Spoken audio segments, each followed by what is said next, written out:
Hey guys, last night I attended my first open mic night. It was actually in Second Life, so I was able to record it for you, and let's have a look at it.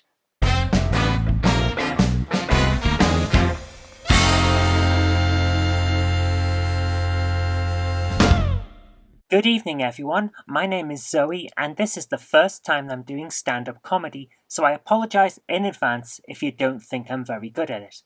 They say that to get good at something, you need to spend 10,000 hours doing it. That's a lot of hours. But what they don't tell you is that you can spend those 10,000 hours, and at the end of it, you can become very good at doing the wrong thing.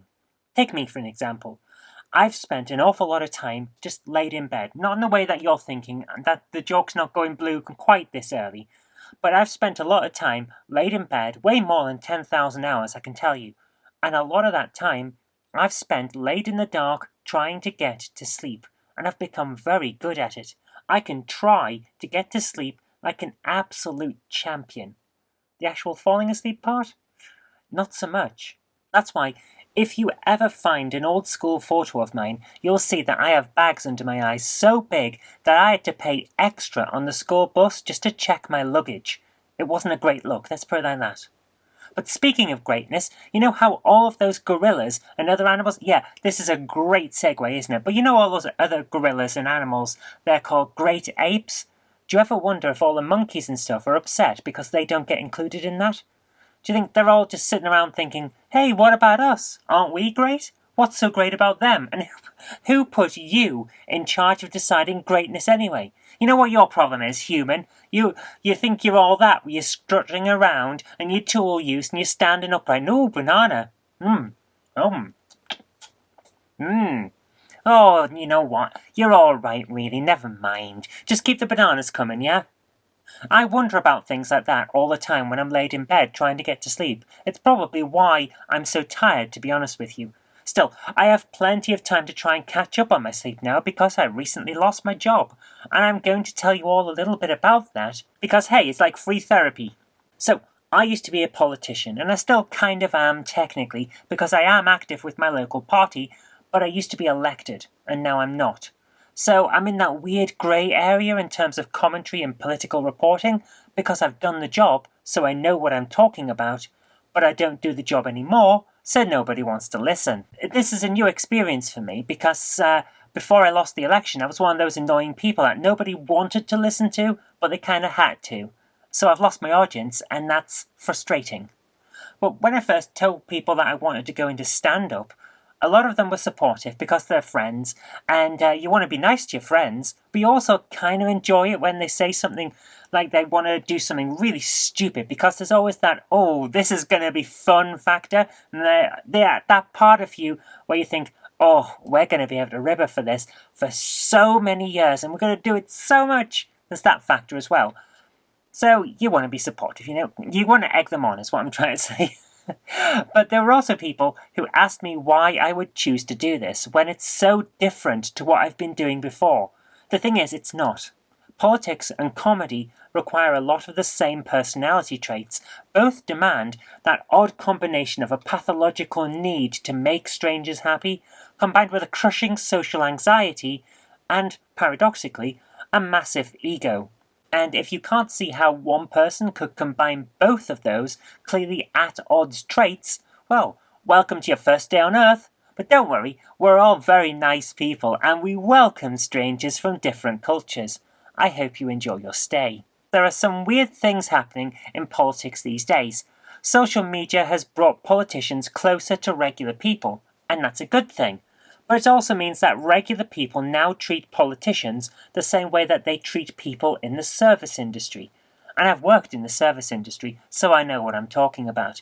I did my tour behind the counters of Burger King, and after a particularly hard Christmas, where not all of us made it out in one piece, let me tell you, it changes you.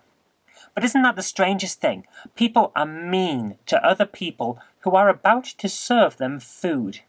That's just asking for trouble in my view. Now, I've never spat in anyone's burger when I worked in the service industry. Everything that I served was perfectly clean and perfectly edible. I'm just saying, to those that have done that, I understand. And the same goes for politicians. You spend all day in politics, and sometimes all evening as well, because my goodness, there's a lot more work than anyone who's not done the job would ever expect.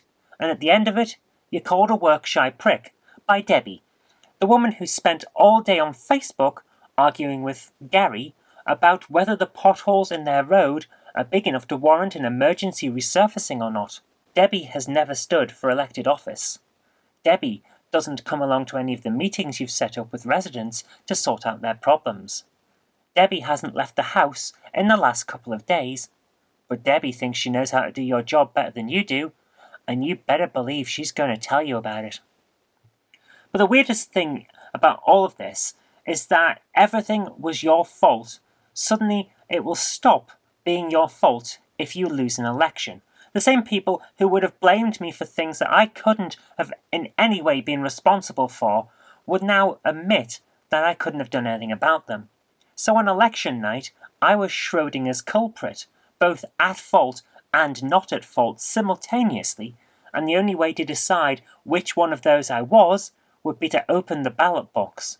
But sadly, when the result didn't go the way that I wanted, claiming that they had changed the outcome by observing it sadly didn't go down too well with the returning officer.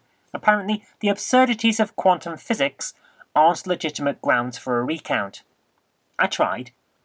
So after I lost the election, I was asked if I was going to miss the job.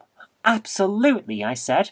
I would absolutely miss the hard graft that goes into making the world a better place. I would miss the cut and thrust of political debates in the council chamber because I was a borough councillor. I wouldn't miss Debbie. Debbie's what's wrong with our modern world. She's got opinions, but they're not based on anything. There's no fact that will back them all up. But she has them, and she wants you to know about them, and she wants you to agree with her. So to Debbie, I'll say this. If I were still behind the counter at my old fast food job, I still wouldn't serve you a burger with a side order of sneezes. But if anyone else did, I'd understand. And yes, I admit that at first I really was quite upset that I lost the election, because it's essentially a popularity contest, and after you've won one of those, you don't want to lose. They're quite addictive. Nobody wants to officially become unpopular. Well, almost nobody. These days you can't really say that nobody wants X, Y, or Z, because there's always someone somewhere who's into whatever you say nobody's into, and they're likely to send you an awful lot of tweets about how you're wrong to generalise. But hey, to those who genuinely want to say that they enjoy being unpopular, I say bring it on. I'll just block you, and you'll probably like it. Anyway, after a few days, I did realise that one thing about not being elected anymore that was great was that nobody thought anything was my fault. It is a wonderful, freeing experience, because in the run-up to the election, everything the government did wrong in anyone's eyes was automatically my fault. It didn't matter what it was, I was getting it in the neck. A duck farted and you didn't like the smell? Obviously that's my fault. Doesn't matter what it is. The government just let someone drill for oil 1,000 miles away. Why didn't I stop it? Clearly I should have been there to put a big stamp down on that application that says denied. And to hell with the fact that I didn't know about it, couldn't have got there in time, and didn't even have a stamp. I should have been more prepared, and that's my fault too. Now, I don't get blamed for anything, which is a big relief, because holy crap, there are some stupid decisions coming out in the press right now. Take this latest one about extending the sugar tax to include a tax on calories in cakes, biscuits, and processed foods. They call it a sin tax. But come on, guys, it's anything but. Buying a cake is not a sin. We all know it's not a sin.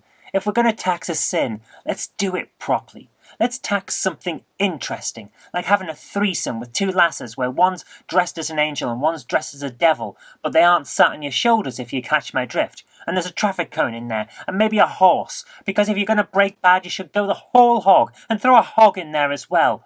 And meanwhile, your wife is at home, waiting for you, because you told her that you were only popping out for a bottle of milk. Now that's a sin, and I'm sorry, but buying some Jaffa cakes just doesn't compare. Yet here we are, taxing sugary drinks first, and then talking about expanding it to snacks. So that's right, they're coming for your colas, and then they're literally taking the biscuit. You know what that means, right? We're going to see a rise in home baking. You mark my words. And it won't stop there. It's just a matter of time, guys. You'll see shifty people getting off work and sneaking down dark alleys when they think no one's looking. there'll be a quick knock on some dingy side door. And it'll be all, Jimmy sent me? Is Mr. Kipling in? That's right. We're about this far from Bake Easies. Worn-out workers will be slipping in for a cream bun and maybe a shot of Pepsi before they head home, just to pep them up a bit. There'll be dodgy geezers selling bathtub custard out the back of vans before you know it. It's a slippery slope, my friends, and I'll tell you right now, I intend to slide down it. But that's my time, everyone. I hope you have enjoyed it, and if you didn't, well, it's over with now, so I hope you have a nice evening anyway. Thank you, and good night. So there you are. My first time doing comedy. A little bit rusty, but I think the routine didn't go down too badly in the end, and I'd love to hear what you think about it. Do you think the jokes worked? I am still learning this trade, of course, so I would appreciate your comments, but I hope you did like it, and if you did, remember to click that like button, and if you did like it, share it with your friends because it will really help the channel out, and do subscribe for future videos because there will be more in the future. But until next time, I've been Kirk-Robinson. This is my vlog channel with some comedy extracts, and I'll see you next time.